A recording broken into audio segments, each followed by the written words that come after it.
Hi, everyone. We're having some fun now. Holy cow. Technology, we love it. It brings us to you, and we're ready to do another book talk for you.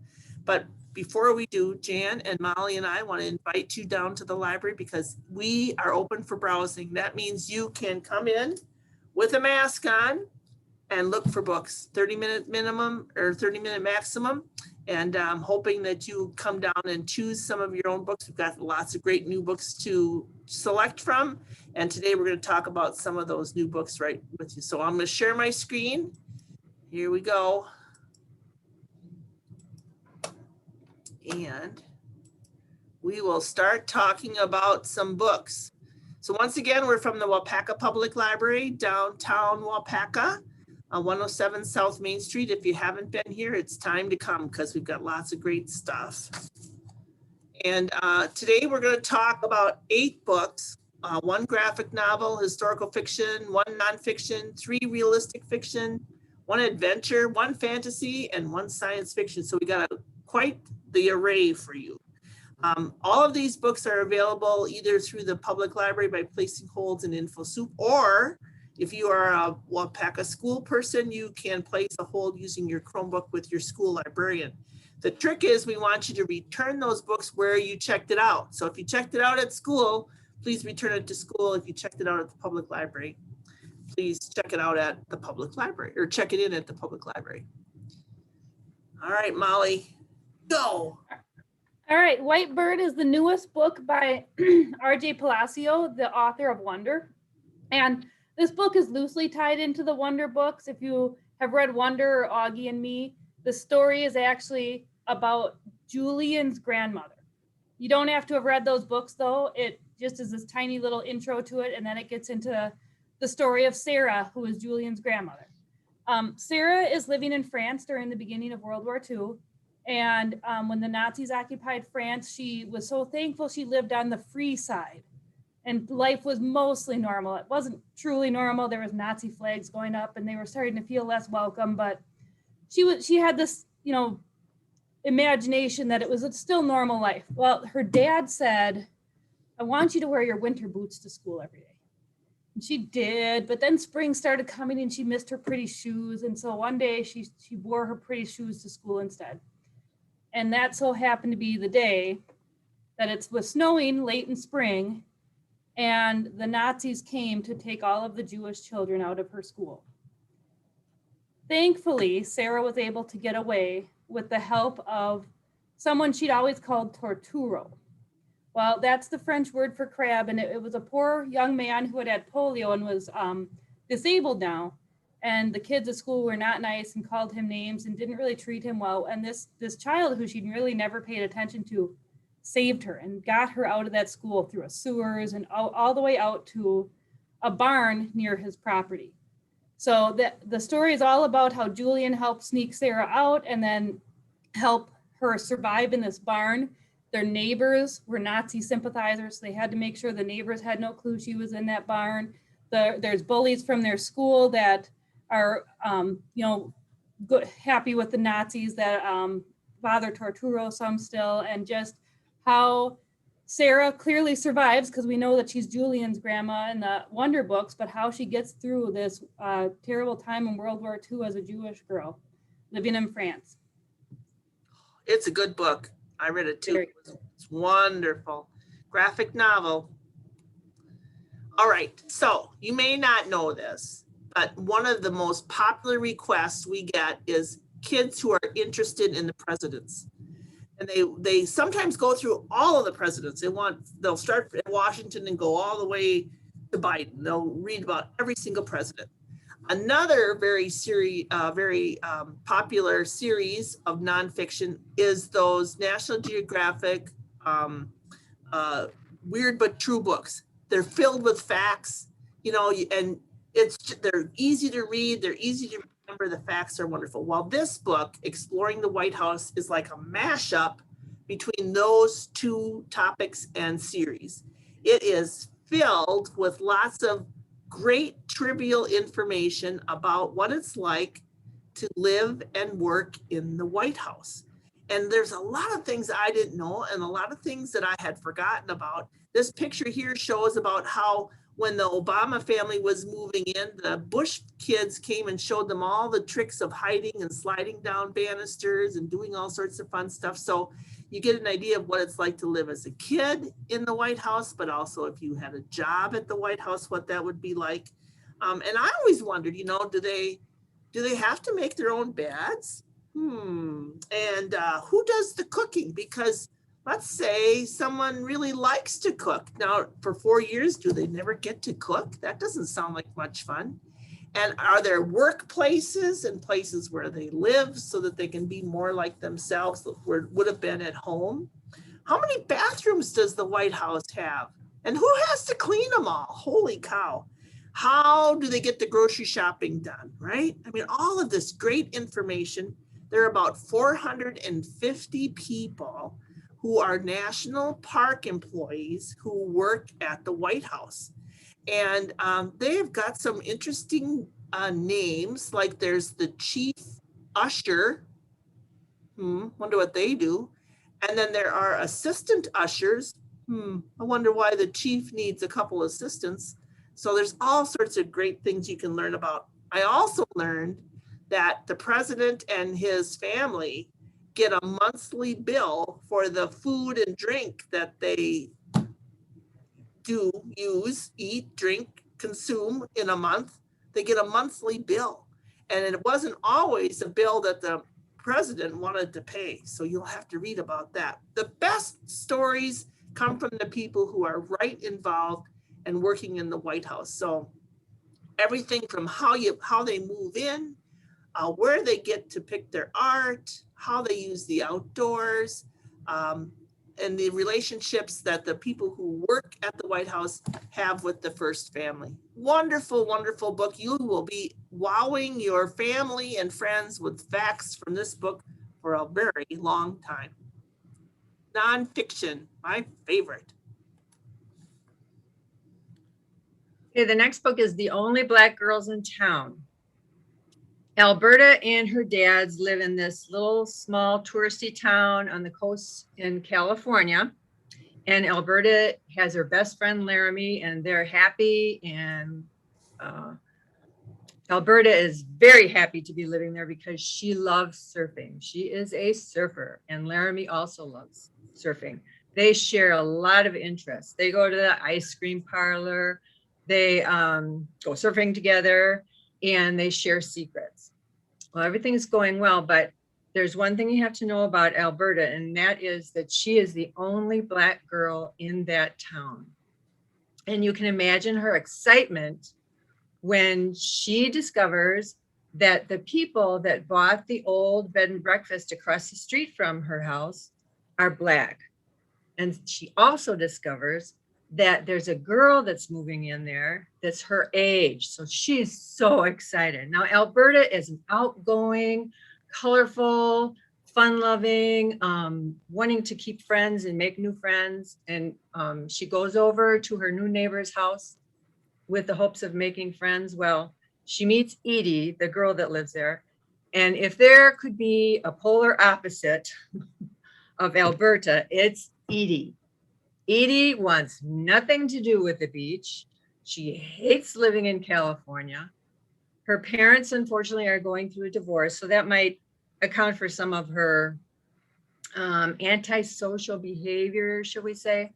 She dresses all in black, even black lipstick.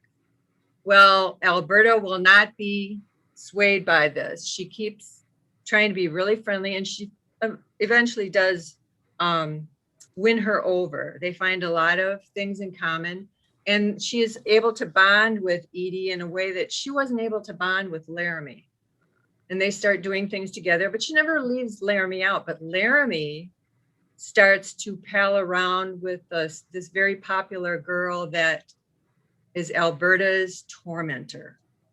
This girl bullied Alberta. She's just a nasty girl, and Alberta can't understand how her best friend can be friends with this girl who's just done nothing but mean things to Alberta.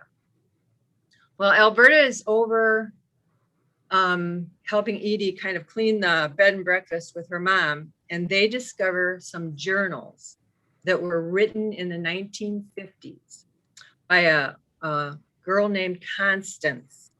And Constance has a very painful secret.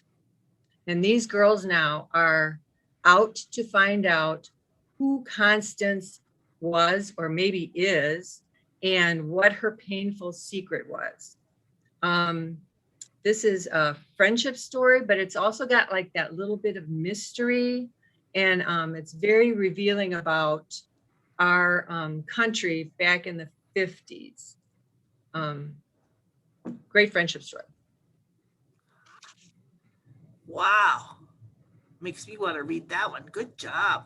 Well, this one takes place in Scotland, and it's called A Talent for Trouble. And it is, if you are a fan of like Harry Potter books where you kids get sent to like a boarding school, they meet up with unlikely friends and things like that, this is very much up your reading alley, because we meet 3 kids in this story called A Talent for Trouble. And the first one is Fergus. And Fergus is a very smart young man. He is really an academic whiz.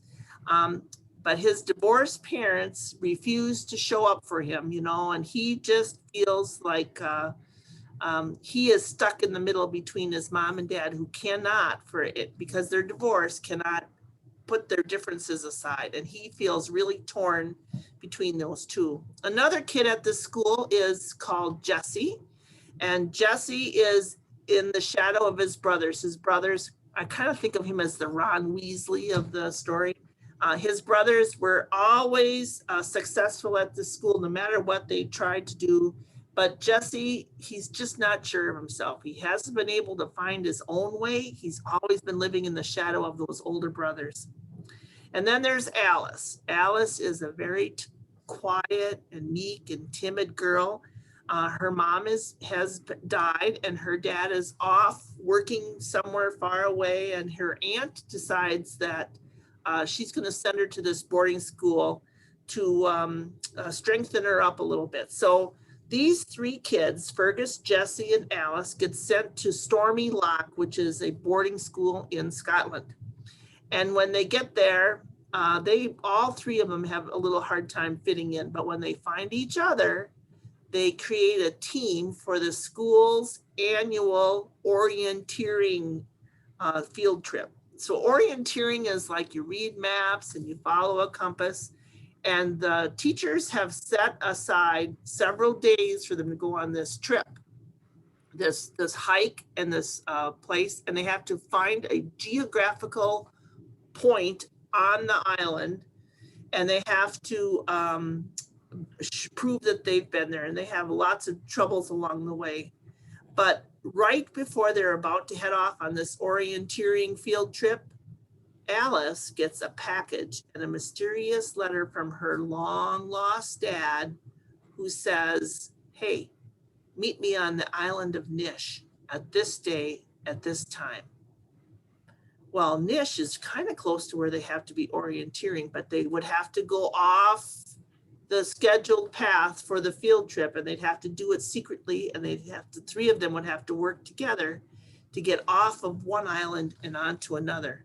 And are they able to do it? And there's jewel smugglers involved. It's quite the adventure. It's quite the mystery. It has some nail biting toward the end. Oh, it's so good. A Talent for Trouble by Natasha Farrant. I hope you like it. How High the Moon. Ella and Henry are cousins, and they're also best friends. And they live in a very small southern integrated town in South Carolina during the Jim Crow era. Now, the Jim Crow era was a time in our history when a lot of the southern states decided to pass laws that made it legal to segregate. And these laws started a little bit after the ending of the Civil War and lasted all the way through the late 1960s. So it was like almost 100 years that these laws were in effect. Well, and Ella and Henry are very aware of what is expected of them in the South during like the 1940s. They know that if a white person goes down the street, they have to move aside and let that white person pass. If a white person addresses them, they have to say, yes, ma'am, no, ma'am. If they're in a store, if they're even allowed in the store when a white person is in there, the white person always gets served first. This is their life back in the 1940s, and they are very aware of it. And they're able to live with it because they are surrounded by a very loving community of people. However, something happens in the story that's traumatic, and it's horrible. And it opens their eyes up to just how unjust and unfair their life is. That while this is happening, there's this whole other story of Ella, who wants to know about her father. And they live with Gran and Poppy. And whenever she asks Gran or Poppy about her dad, they won't say anything. So she decides that she's going to go up to Boston, find her mother, and ask her questions. This is a young girl who Henry describes as, if there's a tree in the way, she'll go around it. If she can't go around it, she'll go through it. If she can't go through it, she'll dig under it. If she can't do that, she'll cut that tree down. She is determined to get up to Boston and see her mother. She does make it up to Boston, and she is overwhelmed with the busyness and all the people, and also with some very unexpected freedoms that she has never experienced in her life. So she is experiencing this whole different life while Henry is still back in South Carolina and dealing with this horrid and unjust happening that's happening down there. The author based it on an actual true event that happened in a small town in South Carolina back in the 1940s, 1944. And when you read the book, the author gives the whole true event of this story and how she incorporated the true events into her fictional story. You'll have to read up to find out what happened to Ella, what about her father, and what exactly happened to this very small, unfortunate South Carolina community back in 1944. That's How High the Moon. All right, Link is about a boy named Ross, and he wakes up one morning and his eyes like all swollen. He doesn't even realize it, but his dad's like, what happened? And well, they took him to the doctor and came to find out that he had eye cancer. And they just said, we're going to have to take out your eye. You're going to have to get a glass eye. Like, that's the only way we can save your sight in your other eye.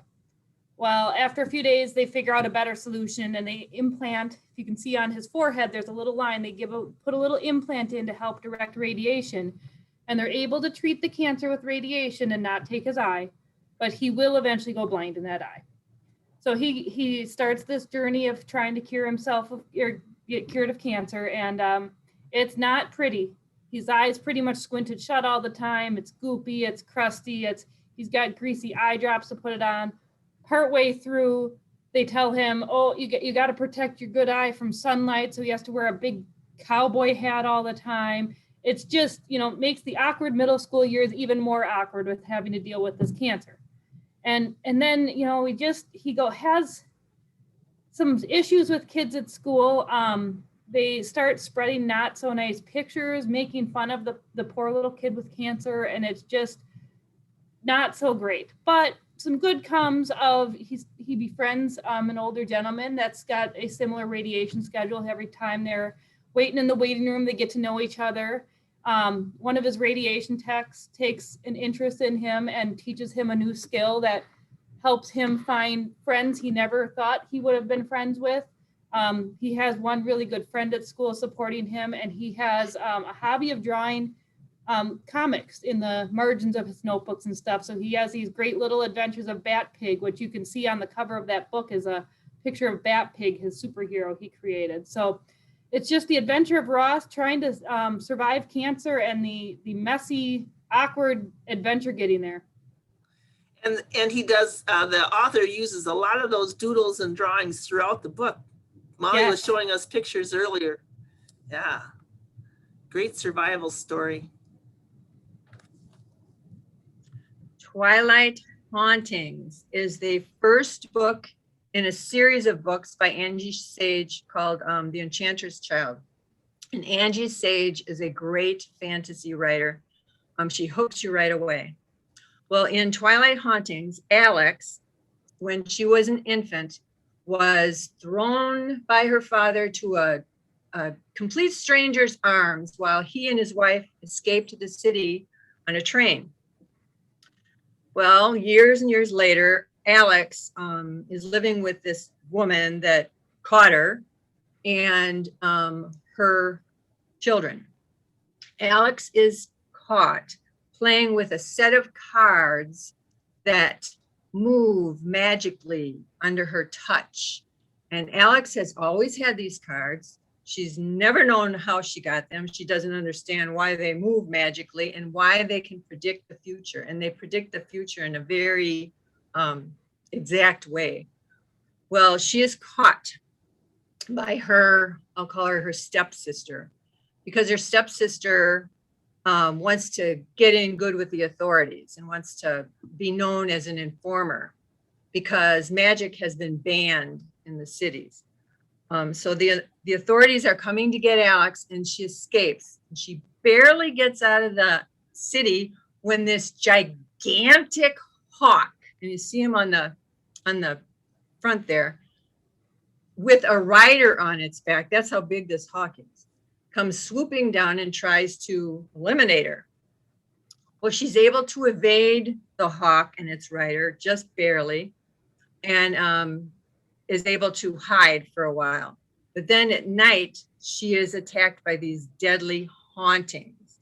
So she survives the hawk, then she's tormented by these hauntings, and then during the daylight, she manages to find someone that helps her out while she's still being pursued by this hawk and its rider and these deadly hauntings at night.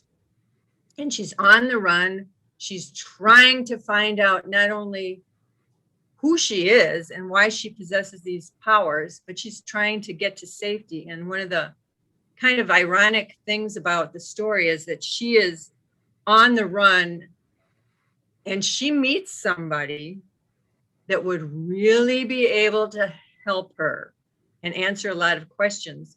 But she ends up running away from that person because she doesn't know if she can trust him. But you have to read the book. And as I said, it's first in the series. It's high adventure, and there's some really surprising developments in the first book of Twilight Hauntings. Barely gets away. Barely. I know, just barely. Look at that hawk, though. I'd like to ride a hawk. Well, I have been very fascinated about this whole Mars discovery. I had to even put a picture of Mars from the new rover that was placed on there just a few weeks ago. Jennifer Holm has written lots of really great books. She's an amazing author. You might know her from Baby Mouse and things like that, but this one, I think, is her best book yet. It's called The Lion of Mars. It takes place in the year 2091 on Mars, so we're talking science fiction here. And we meet 11-year-old Belle, who is the youngest member of the United States colony on Mars. And he is full of questions. He wants to know what life was like on Earth. He wants to know about cats. He wants to know if teenage life on Mars is anything like teenage life on Earth.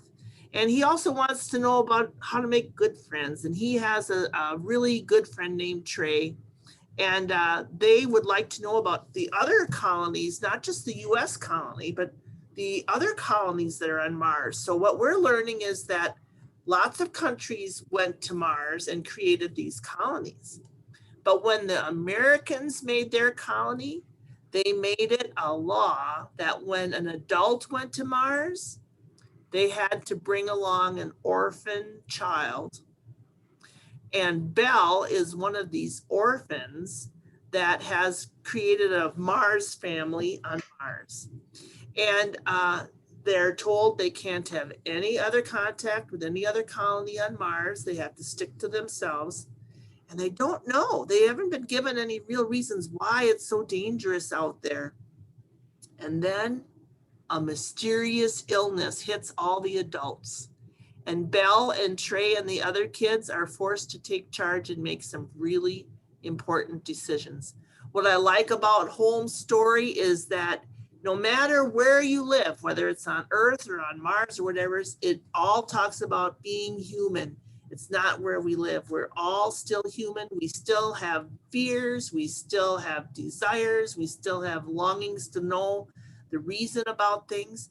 But she has an amazing way of building relationships between the adults in the book and the kids in the book.